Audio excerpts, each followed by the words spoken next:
Уважаеми членове на питейно-веселителен кооператив Бар Мадан, уважаеми другаро секретар и вие пияници.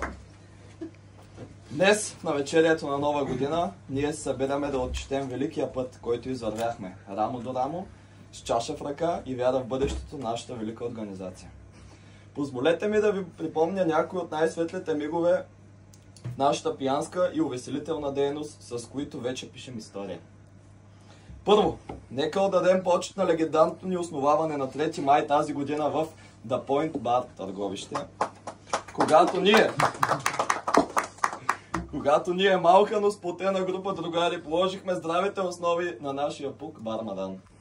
Именно тогава се роди онзи дух, който днес ни движи напред, изпълнени с висок идеал, а именно да пием и да се веселим за благото на колектива.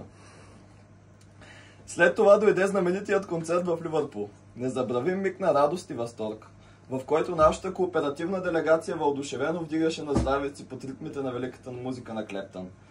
Припомняме си и следващите вълнуващи мероприятия, героичното пътуване до Прага и алкохолния фестивал, многобройните ни посещения на родното Черноморие, изпълнени с шотове и рано утрено слънце, покоряването на испанската Марбея, както и величественото ни посещение в Лисабон.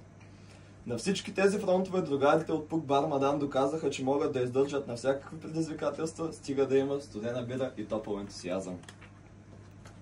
Особен повод за гордост са многобройните ни събирания в Скини бар и Ал Капоне клуб. Онези вечери, когато духът на другарството се проявяваше най-силно, а чашите се препълваха отгоре до долу.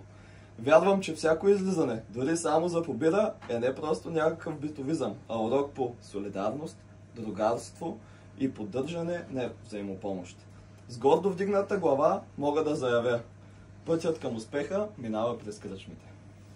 Скъпи другари, аз имам честта и привилегията да бъда лицето на една организация, съставена не само от страхотни и добри хора, ами от зашеметяващи пияници. Заедно издигнахме високо знамето на лудите идеи и безотговорната консумация на всякакви видове усилителни напитки. Ако може само дори за миг да си представите количествата, които нашия кооператив е успял да изконсумира през годината. Всяка капка отива в историята като символ на братство, разбирателство и ненадмината жажда за живот. Сега поглеждаме към идващата година и аз ви призовавам да вдигнем още по-високо чаши и очаквания. Нека си поставим нови рекорди за броя изпити бири, шотове и всякакви други питейни елексири. Да се стремим към още по-силно другарство и още повече общи приключения из родните кръчми и световните барове. Да живее питейно-веселителен кооператив Бар Мадан!